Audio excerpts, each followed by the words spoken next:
This is Naked by the Future Farm, where entrepreneurship is stripped to its vulnerable core. Brought to you by Vladi and Nektarios Lolios. And remember to subscribe, follow, and rate Naked to help us share it with the world.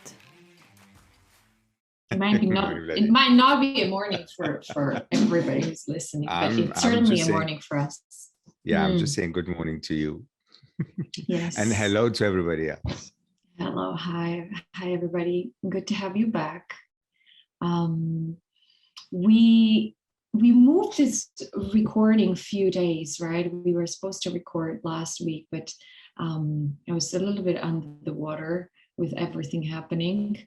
Currently in London, and it sort of feels like being in here whilst everything is happening, Pakistani business running. I feel like I want to use the time here to really squeeze it, the 3 weeks, and somehow end up with so many things on the plate. But the reason why I'm saying this to everybody is that we saw each other on Friday, and you told me this thing which stayed with me. You are like, hey, maybe we could have recorded anyhow, although you were not prepared, because it would be interesting to talk about what you were going through at that moment. And I was like, that's nice. That's a good point. Like, it would be maybe interesting to sort of talk when we are in that moment of actually not always a balanced moment. Yeah. It wasn't so much about you weren't prepared. It was so much about, why did you think we can't just talk about you canceling the last recording? Yeah, that's exactly. So which reflects on the state of being. But anyhow, we did it. So maybe next time we'll do so. But and maybe we'll get to it actually on this episode, because I think what we wanted to do today is to reflect a little bit on our conversation with our sort of a proper first Pakistani founder, although we did have a Pakistani guest in our first season. Some of you might remember, Muniba. But I was very excited by having Fatima on the show. How was it for you? Just tell me, because I feel like I have this overload of things to share. It's by the way, it's very palpable, because I got into this like a normal conversation when we record extra. But I feel today for you, it's like you just started talking, and there's a lot of energy, and there's clearly a lot of stuff. I don't know what's happening, but I guess for somebody's listening, it's like, okay, there's this, on the one side, there's this man who just keeps talking very, very slowly and quietly, and there's this woman who really needs to get her message across. I did think a lot about the episode of Fatima, because it resonated with me in many ways. I grew up, I think I didn't grow up in the same kind of social class, let's use that word, that Fatima grew up in Pakistan, but I was an immigrant child in Germany, where education was everything, and where doing what your parents wanted for you, because that was the best thing, was everything, and there was no room to maneuver. So for me, it resonated on many levels. I don't have the woman aspect, so I didn't feel that it was because of my gender. But I think I definitely was a constant source of disappointment for my parents. So when she was talking about never being good enough, and interestingly, at some point she started rebelling. And the difference, I think, for me was I started rebelling earlier. It's a subject we discuss a lot in my family. My sister, who's 7 years older, she was like a true rebel from day one as a teenager. And my brother, who's 7 years younger, so we're actually quite spaced out, he never had to rebel. So we all have a slightly different experience of family. And although the podcast is a lot about challenges in entrepreneurship and the cultural context, for me, this episode was very much about how screwed up our families are, without anybody really wanting to do something bad to each other, but just not recognizing the different contexts in which we grew up in, and that disconnect. Yeah. That was the thing that I took away from it, really. Yeah. How about you?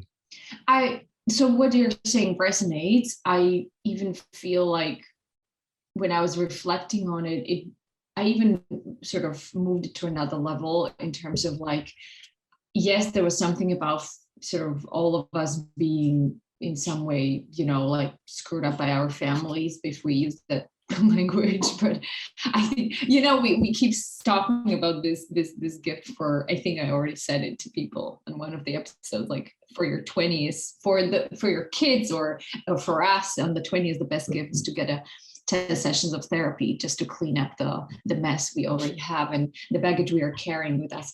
But I think it was very interesting for me to see the reactions of people through different channels like socials and stuff, where we posted about the episode and also then the actual episode, where people coming from different backgrounds were reacting and relating to the episode, saying, regardless whether on what path I am, how strong it is, or how strong the impact and influences of the expectation from inwards and outwards, from the outside world, whether that's parents or somebody else, sort of influence the decisions we make in life. And I have this one which I really want to read out here, which I thought was sort of summarizing the sentiment. So it was from a founder, Gaia, and who we actually know very well, both of us. But regardless, so she's saying, this is a useful reflection for whichever the cultural context. Not everyone faces quite as many constraints and builds quite the same level of resilience as Fatima. I'm still surprised, however, by how many of us, including myself many times, we make important decisions based on expectations that society, family, and even our own perception of those and of who we are impose on ourselves. A reminder for all of us that the search for our meaning in life is the only meaning there is to it. And I sort of thought that she beautifully summarized one of the main takeaways for me from this episode, which was around this: how do I or we free ourselves up from that expectation, from that harmful pressure that comes on us. And I guess when I was reflecting on this, I can relate to what you were saying in terms of the parents. And I think in the past I've shared with all of you, like, you know, my journey or around also like choosing the path for my studies and how I had to sort of rebel within the family of engineers and how it was sort of considered as what is this soft stuff and all of this. I felt like, reflecting on where I am today, I felt that I certainly went a long path of sort of working on freeing myself up from those pressures. I feel like I'm in a better place of freeing myself from the family pressures and the sort of a roots thing. I do feel, however, that these days I maybe fall more under the pressure of the peers, of social media, of who I'm supposed to be by the definition of success. And I think that's where I'm putting sort of my conscious energies these days on, just, you know, sort of being more aware, I guess, not to necessarily fight it, but to be more aware. And then I have here this point, which is like having moments to pause, which allow me to sort of ask questions for myself.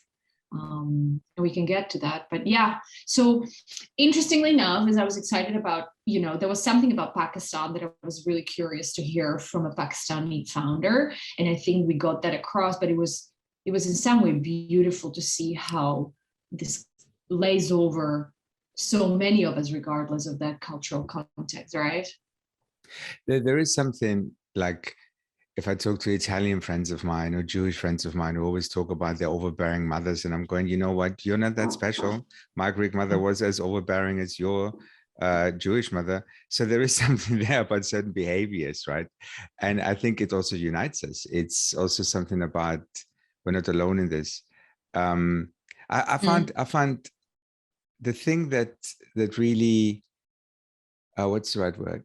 That I really appreciated, but it created a sort of tension in the episode with Fatima, was the fact that she was talking about the things that she ultimately suffered from, like the pain that she went through, the difficulties of living these expectations, but at the same time, always reaffirming that she really loves her parents and that are good people.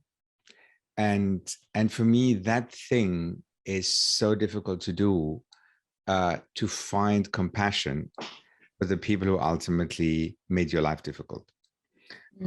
Because they usually don't do it by design, right? And I've been through this cycle myself with my parents, with the whole being gay thing, and never really been accepted.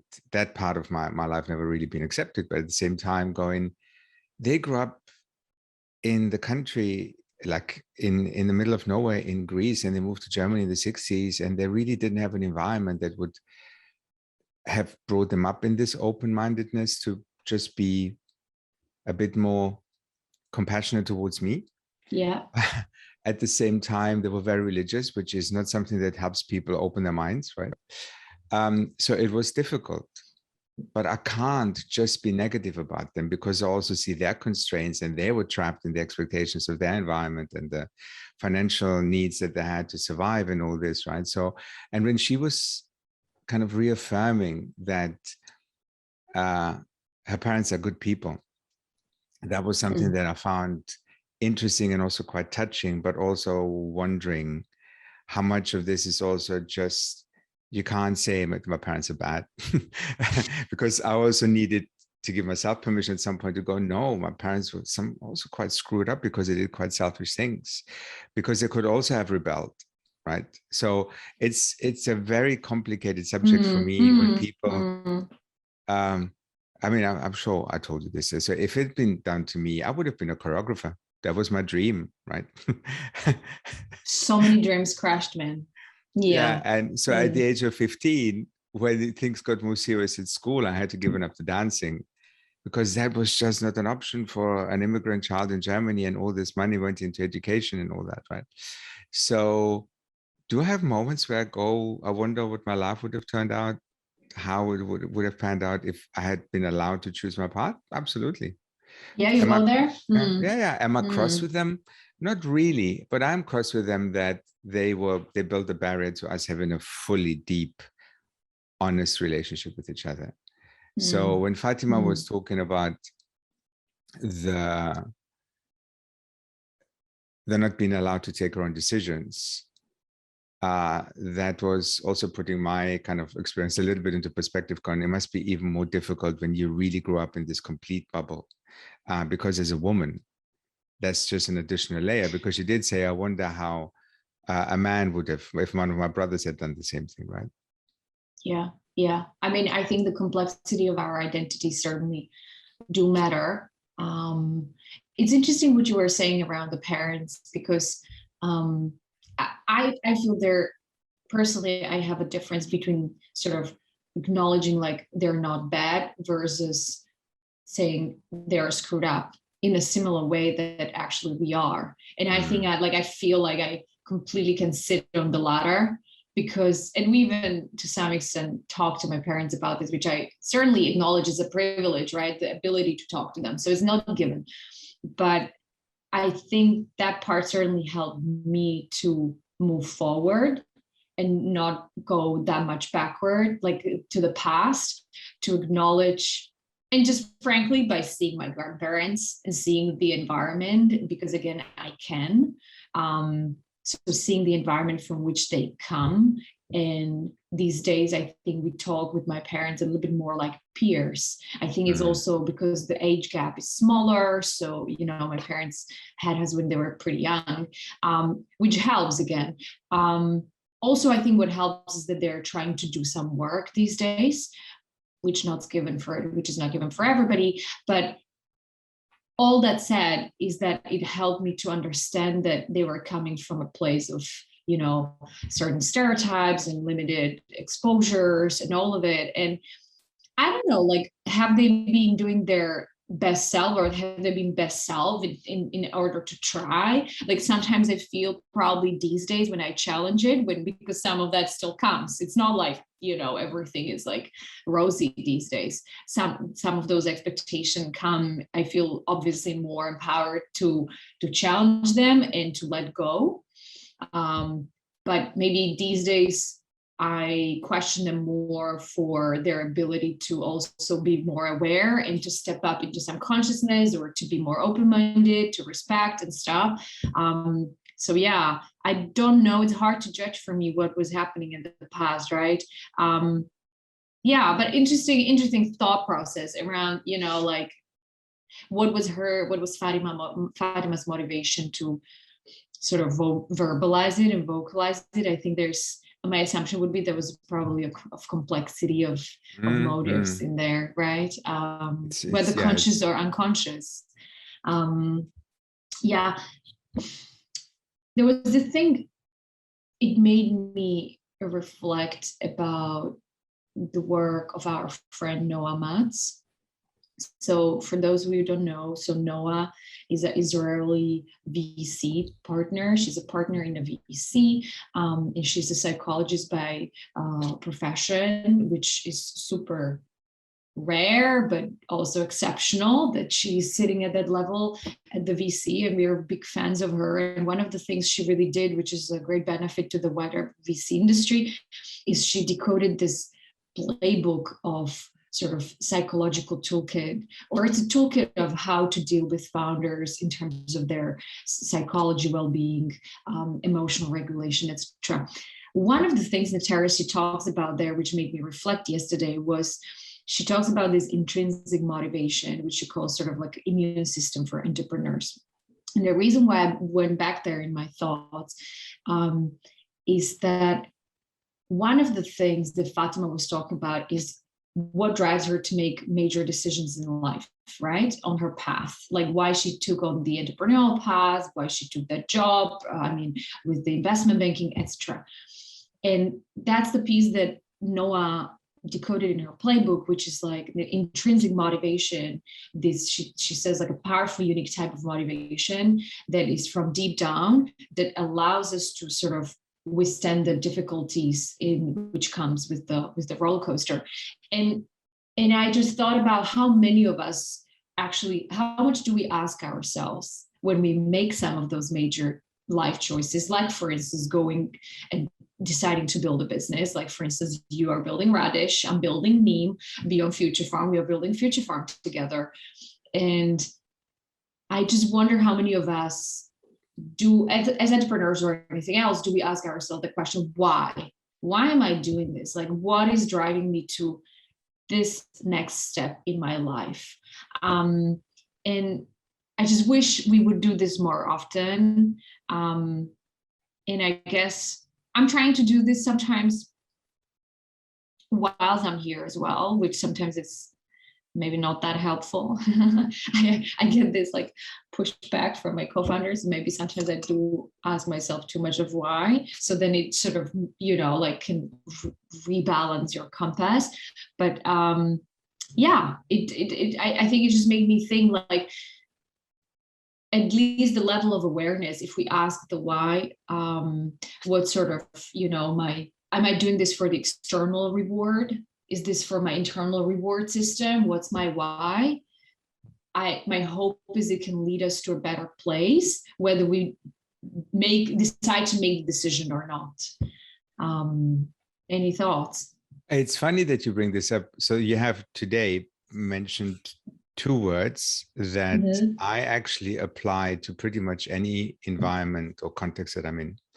The first one is for me always to ask, even if it's not about entrepreneurial paths, but in business, what's the motivation of the parties involved? And the other one is, how do you measure success? Because you asked that question right at the beginning. And I really believe, it's not, I'm not saying this just lightly. This is like, having spent more than 10 years in corporate innovation, it was there. What I would always ask the people is like, why are you doing this? What's your motivation? And how do you measure the success of what you're doing? Because the two are linked, right? For me. And it's interesting that very often you don't get an answer. When I took my break and I had this period where I wasn't really sure what direction I will take in 2019, and we started talking.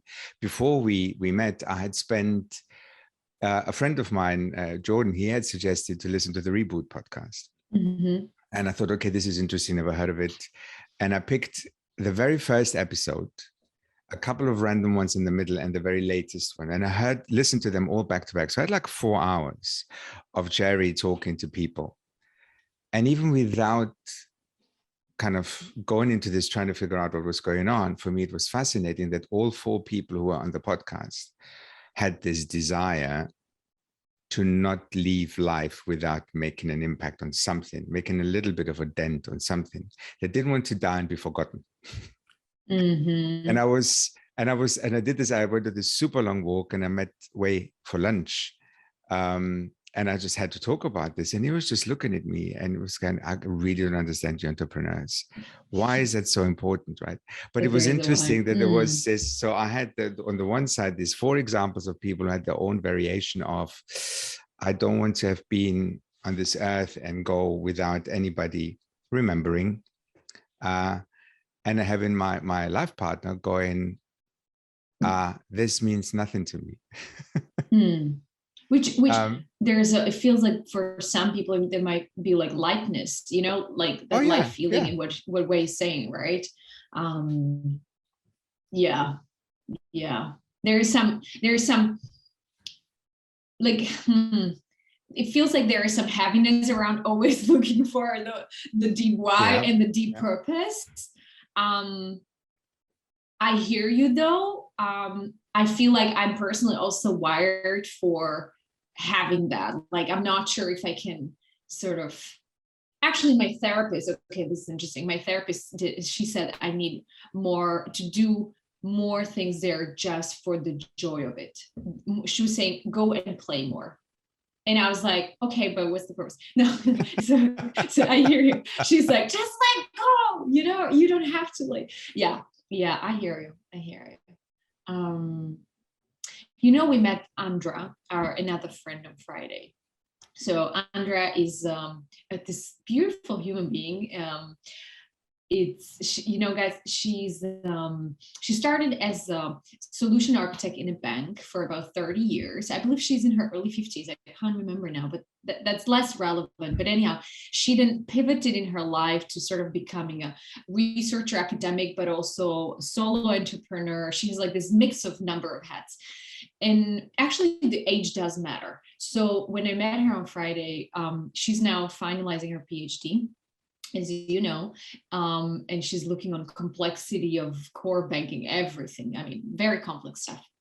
The P's, however, so I was there with Nadim, and Nadim is like this full energizing. He's like, this is exciting what you're doing, and you're finalizing your PhD. And he's like, so what's after? Like, what are you planning to do with this? Like, do you know like what's happening after? And she took this deep breath in, and she said, I don't go there. Like, I put one step in front of the other. And there's so much I have on my plate right now that I'm trying to be in the present moment. So there was already one big thing. I was like, wow, good. It completely grounded us. The reason why I'm saying is that she said another thing, which I loved. She said, you know what? I want to give myself the time when I finish my PhD to actually look around and see what I want to do. And she said, I don't need to prove anything anymore to anybody. And I thought that the last part was like, like, I feel you. I sort of envy you a little bit. I'm a little jealous of this feeling but it just feels really beautiful, having her in front of me. And I know she went through a sort of a rocky journey in her life, but still having somebody in front of you tells you very genuinely. So it wasn't any fake statement like, I don't need to prove anything to anybody. I just want to give myself the time to actually see what's out there, what I want to do. And I thought that was really beautiful. And maybe, I wish more of that for us, all of us. Maybe this is a good way to end this episode on that lovely thought. Yeah. What are we trying to prove, and do we really have to? Yeah. Good thought. So we'll leave you with that, and wherever you are on the journey, I think we all sort of ask the questions or don't ask the questions as way, and I think that's equally fine. So have a great day, and Nektarios, have a good start of the week. You too. Bye, Vladi. Bye. Bye.